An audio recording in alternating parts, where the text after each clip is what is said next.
जम्मू काश्मीर येथे अतिरेक्यांसोबत लढत असताना संदीप गायकर शहीद झाले। आज त्यांच्यावर अकोले तालुक्यातील ब्राह्मणवाडा येथे त्यांच्या मूळ गावी शासकीय मानवंदना देत अंत्यसंस्कार करण्यात आले। वीरमरण प्राप्त झालेले संदीप पांडुरंग गायकर यांच्या अंत्यविधीला हजारोंचा जनसमुदाय जमला होता। संदीप गायकर अमर रहेच्या घोषणांनी संपूर्ण परिसर दणाणून गेला होता। गायकर यांच्या आई सरूबाई गायकर व पत्नी दीपाली संदीप गायकर यांनी टाहो फोडला।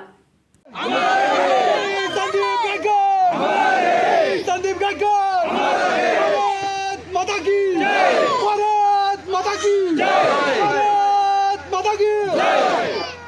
अमर रहे संदीप गायकर।